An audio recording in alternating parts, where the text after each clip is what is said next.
এটা দক্ষিণ কোরিয়ার একটি গ্রাম। তবে আমি যেখানে দাঁড়িয়ে আছি ঠিক তার পাশে রয়েছে উত্তর কোরিয়া। এখানে সব সময় দুই কোরিয়ার মধ্যে থাকে যুদ্ধের ঝুঁকি। সেজন্যই এখানে রয়েছে আমেরিকার সিক্রেট ঘাঁটি, যা ভিডিও করা অনেক সময় আমার জন্য বিপজ্জনক হতে পারে।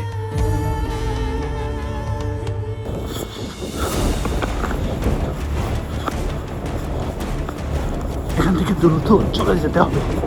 এখানে ভিডিও করা খুবই বিপজ্জনক, যেটা অনুমতি নেই।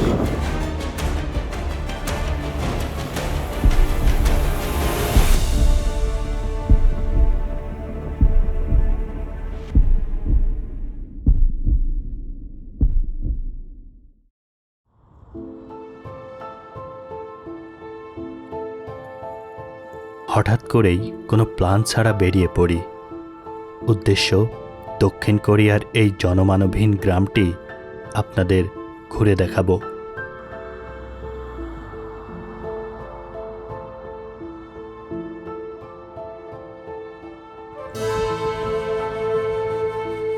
কোরিয়ার গ্রামগুলো কেন জানি একটু ভুতুড়ে টাইপের আর জনমানবহীন হয়ে থাকে।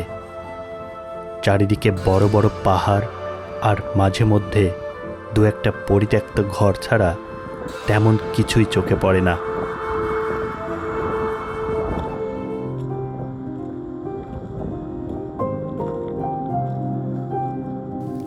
আপনি এই কোরিয়াতে গ্রাম অঞ্চলের মধ্যে প্রচুর পরিমাণে এরকম পরিত্যক্ত কোম্পানি দেখতে পাবেন।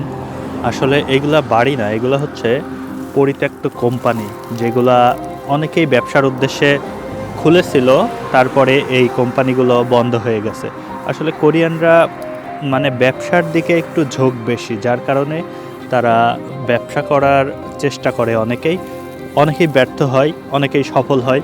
তো যারা ব্যর্থ হয় এরকম বড় বড় ইন্ডাস্ট্রি মতো করে রাখে, পরে অনেক কারণে ব্যবসায় লস খায় বা ব্যবসা চালুই করতে পারে না। এসব কারণে কোরিয়ানরা এরকম ব্যবসায় লস খাওয়ার ফলে এই কোম্পানিগুলো পরিত্যক্ত অবস্থায় রেখে দেয়, এগুলোতে আর কোনো হাত দেয় না।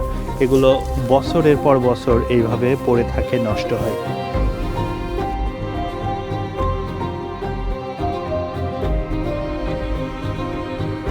এখানে কৃষকরাও খুব ছিন্ন ছিন্ন ঘরবাড়ি করে সেখানে বসবাস করে।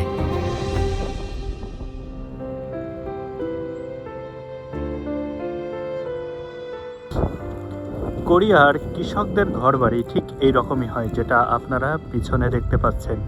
এই রকম এলোমেলো হওয়ার কারণ কোরিয়াতে গ্রামে আসলে কেউ থাকতে চায় না, সবাই শহরমুখী। আর এই কারণে গ্রামের যাদের জায়গা জমি আছে তারা বয়স্করা এই গ্রামে থাকে, আর এখানেই তারা চাষাবাদ করে, তাদের জমিগুলো দেখাশোনা করে। আর ঘরবাড়ি তেমন ভালো করে না গ্রামে, এরকম উল্টাপাল্টা ঘরবাড়ি থাকে, যেখানে সবসময় তারা কৃষিতেই ব্যস্ত থাকে, নারী এবং পুরুষ উভয়েই।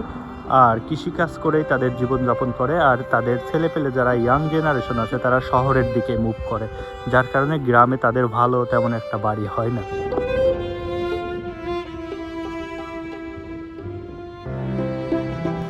লম্বা পাহাড়ি পথ ধরে আমি হাঁটছি আর হাঁটছি।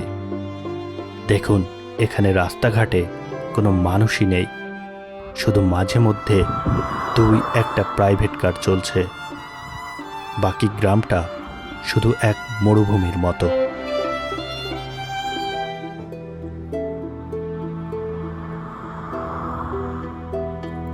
এই যে আশেপাশে যে জঙ্গল আর পাহাড়গুলো দেখছেন, এখানে কিন্তু প্রচুর বন্যপ্রাণী বাস করে।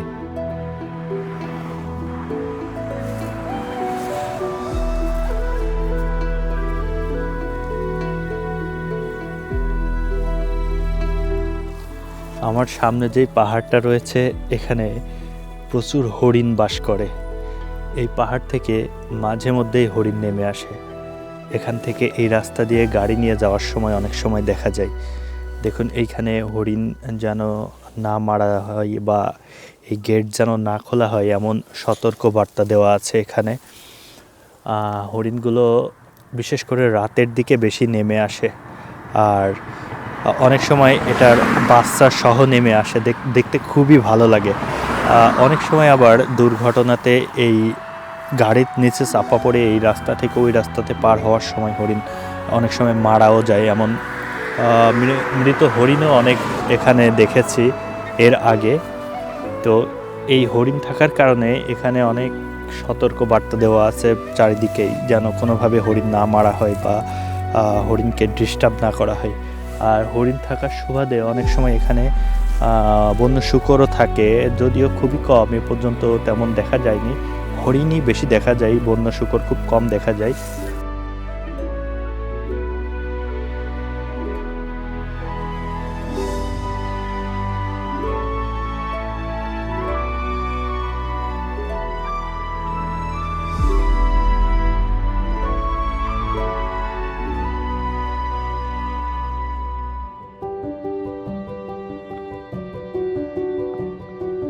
এই লম্বা রাস্তা ধরে হাঁটতে হাঁটতে মাঝে মধ্যে কিছু আধুনিক ঘর বাড়িও দেখা যায়, যদিও সেখানে কোনো মানুষ খুঁজে পাওয়া যায় না। হয়তো শহর থেকে মাঝে মধ্যে এখানে ঘুরতে আসে, রাত্রি যাপন করে আবার ছুটি শেষে শহরে ফিরে যায়। রাস্তা ধরে হাঁটতে হাঁটতে রাস্তার পাশে দুটি কালো কংক্রিটের তৈরি স্থাপনা দেখতে পেলাম। শুনেছি এগুলো নাকি পাহাড়ের তলদেশে কোনো বাংকার বা কিছু তৈরি করার কারণে বাইরে এটা স্থাপন করা হয়েছে।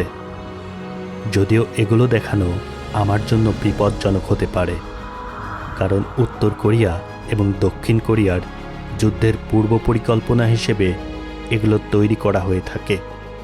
আর আমি যদি এগুলো ভিডিও করার মাধ্যমে প্রকাশ করি, তাহলে আমাকে কোরিয়ান পুলিশের কাছে বিভিন্ন জেরার সম্মুখীন হওয়া লাগতে পারে।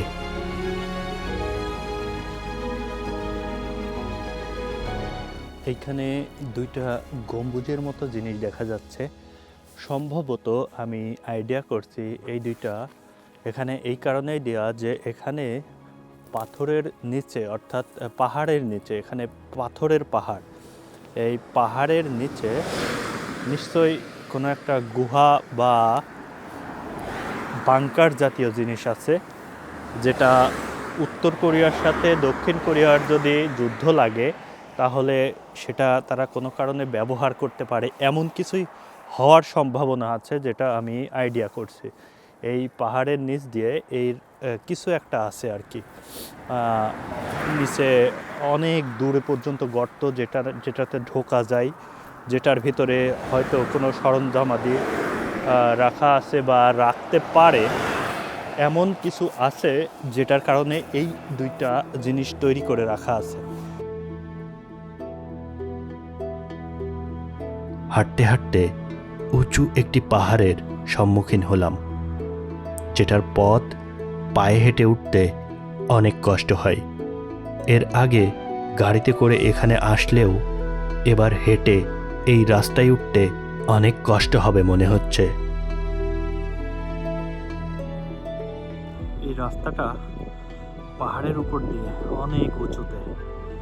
দেখুন, আমি এটা নিচের দিকে, আমি এই দিক থেকে উঠে এসেছি, অর্ধেক উঠে আমার অনেকটা পরিশ্রম হয়েছে, আর এদিকে উঁচু উঠে গেছে, এই দিকে উঠতে আরও কষ্ট হবে। তো এরকম উঁচু নিচু পাহাড় হওয়ার কারণে হাঁটা চলা করা অনেকটাই কঠিন। তার সাথে আবহাওয়া তো আছে, এখন শীতের প্রায় শেষের দিকে। শীতকাল আসলে গাছের পাতাগুলো সব মারা যায় এইভাবে, একদম যেটা দেখতে পাচ্ছেন যে আপনার সামনে কোনো সবুজ পাতা নেই, কিন্তু কারণ এখনো শীতটা শেষ হয়নি পুরোপুরি। এই সাইডে কিছুটা সবুজ পাতা আসতে শুরু করেছে, আর কয়েক সপ্তাহ গেলেই গাছগুলো আবার চারিদিকে সবুজে ভরে উঠবে। এখানে পাহাড়গুলো গ্রীষ্মকালে পুরো সবুজ থাকে, আর শীতকালে পুরো এরকম ধূসর বর্ণ হয়ে যায় মারা যাবার কারণে।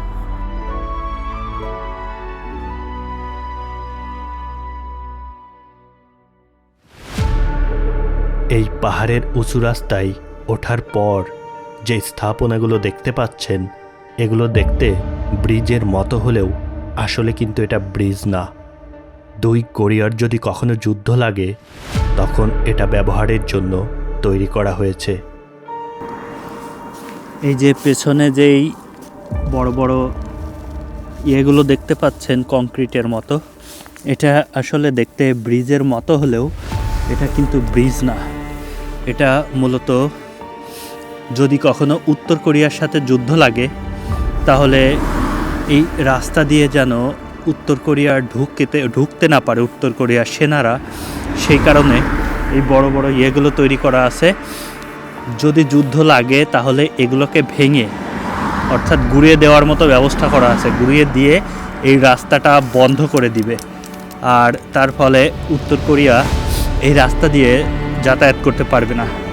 এখানে এটা বানানোর কারণ হলো ঠিক এই এলাকার পাশেই উত্তর কোরিয়া, অল্প কয়েক কিলোমিটার পরেই উত্তর কোরিয়ার বর্ডার, যার কারণে এখানে উত্তর কোরিয়া ঢোকা সব থেকে প্রথমেই ঢুকতে পারে। কারণ এর পাশেই আমেরিকার সেনাঘাঁটি রয়েছে, যারা কিনা দক্ষিণ কোরিয়াকে এসে প্রোটেক্ট দিচ্ছে। তো খুব স্বভাবতই এই রাস্তা দিয়েই উত্তর কোরিয়া সবার আগে ঢুকতে পারে, যার কারণে এটা স্ট্র্যাটেজিকলিভাবে তৈরি করা যেন এই রাস্তাটা বন্ধ করে দিতে পারে। তাছাড়াও এই রাস্তার আশেপাশে বিভিন্ন পাহাড়ে পাহাড়ে বাংকার করা আছে, যেখান থেকে উত্তর কোরিয়ার সাথে কোরিয়ান সৈন্যরা, দক্ষিণ কোরিয়ান সৈন্যরা অথবা আমেরিকান সৈন্যরা যুদ্ধ করতে পারে, সেইভাবে এই এলাকাটাকে প্রস্তুত করে রাখা আছে। যদিও এগুলো নিয়ে ভিডিও করা খুবই রিস্কি, হয়তোবা তারা জানতে পারলে আমাকে জেরার মুখে প্রশ্ন করতে পারে, এমনকি আমাকে গোয়েন্দা, উত্তর কোরিয়ার গোয়েন্দা হিসেবে করেও জেলে পুলিশের কাছেও যেতে হতে পারে, যেটা খুবই রিস্কি। সুতরাং এখানে বেশিক্ষণ ভিডিও করা যাবে না, এখান থেকে দ্রুত চলে যেতে হবে, না হলে হয়তোবা দক্ষিণ কোরিয়ার পুলিশ অলওয়েজ টাইমে এই রাস্তা দিয়ে চলাচল করে অনেক সময়, যদি দেখে ফেলে তাহলে আমাকে বিভিন্ন প্রশ্নের সম্মুখীন হতে পারে।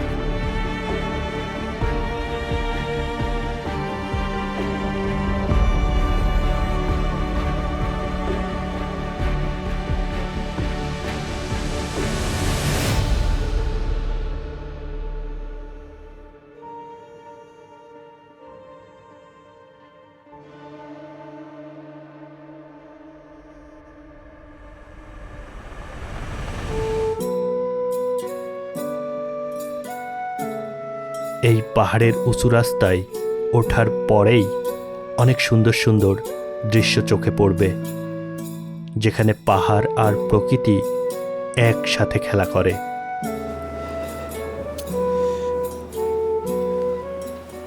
কি সুন্দর পাহাড় সামনে, ওই দূরের ওই পাহাড়ের চূড়া, এই দূর থেকে দেখতে এত সুন্দর লাগছে, এটা কল্পনা করা যায় না। এমন সৌন্দর্য আমাদের দেশে খুব কমই দেখা যায়।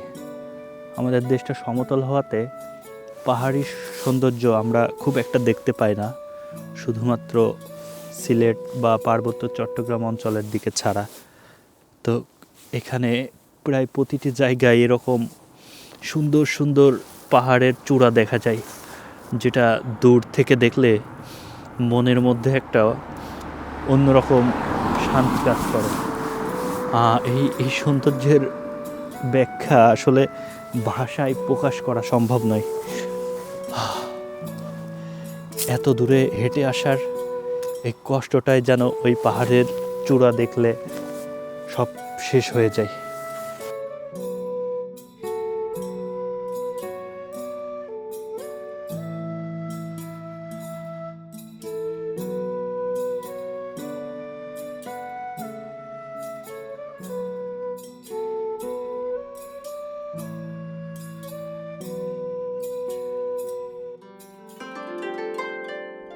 আমি পাহাড়ি সৌন্দর্য উপভোগ করার পরে আরও কিছু দূর হাঁটার সিদ্ধান্ত নেই। অনেক দূর যাবার পর কোরিয়ানদের বসবাসের একটি জায়গা আমার চোখে পড়ে। কোরিয়াতে গ্রামে বাড়ি খুঁজে পাওয়া খুবই দুষ্কর। আমাদের দেশে যেমন গ্রামে প্রচুর ঘর বাড়ি থাকে, কিন্তু কোরিয়াতে অনেক দূরে দূরে একটা একটা ঘরবাড়ি দেখা যায়। ওই যে দূরে আমি অনেকক্ষণ হাঁটার পরে কিছু ঘরবাড়ি দেখতে পাচ্ছি, যেগুলো আবার হয়তো বা তারপরে অনেকক্ষণ হাঁটবো, তারপরে আবার দেখতে পাবো।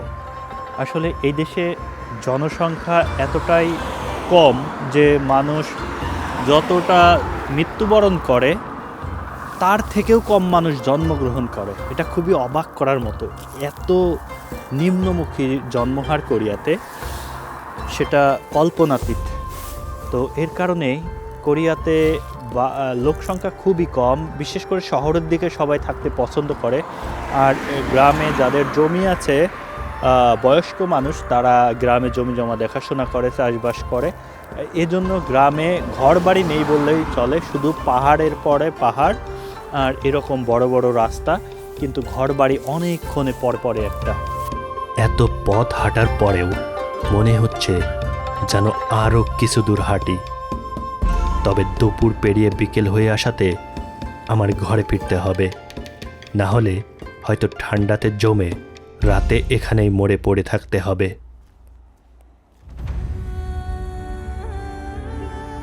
যদিও আমি একটি গোপন জিনিস আপনাদের দেখাতে চাইনি, তবে ফেরার পথে এটি আপনাদের না দেখালে সব কিছু কেমন যেন অসম্পূর্ণ থেকে যায়। তাই শেষমেশ এটাও আপনাদের দেখানোর জন্য আমি কিছু ভিডিও ফুটেজ নেই। এই যে এইখানে দেখতে পাচ্ছেন, এটা আমেরিকান সৈন্যরা এখানে থাকে। এখান থেকেই তারা গাড়ি নিয়ে বের হয়, তারপরে রাস্তা দিয়ে বের হয়ে এই রাস্তা দিয়ে তারা বাইরে চলে যায়। এখানে ভিডিও করা দেখলে আমাকে ডাকতে পারে, তাই রিস্ক নেওয়া যাবে না। এই পথটা ধরেই তারা এই পাহাড়ের ভিতরেই তাদের যত কার্যকলাপ এখানে চালায়। এখান থেকে গোলাগুলি প্র্যাকটিস, বোম্বিং প্র্যাকটিস সহ সব কিছু করে। সুতরাং এটা একটা রেস্ট্রিক্টেড জোন, এখানে ভিডিও করা খুবই বিপজ্জনক। এই ভিডিও করার পরে জানি না আমাকে কোরিয়ান পুলিশের কাছে জেরার মুখে পড়তে হবে কিনা।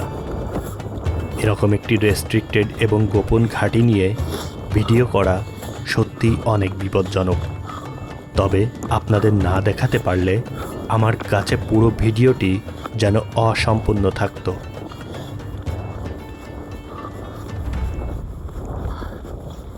এখান থেকে দ্রুত চলে যেতে হবে।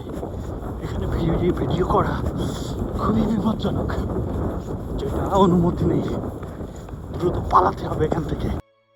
কোরিয়াতে এখন শীতকাল চললেও দ্রুতই এই মৃত পাহাড় আর গাছগুলি সতেজ আর সবুজ হয়ে উঠবে, যার চোখ জুড়ানো সৌন্দর্যের পাশাপাশি কোরিয়ার বিভিন্ন প্রাকৃতিক সৌন্দর্য, ইতিহাস আর সংস্কৃতি যদি দেখতে চান তবে চ্যানেলটি অবশ্যই সাবস্ক্রাইব করে রাখবেন।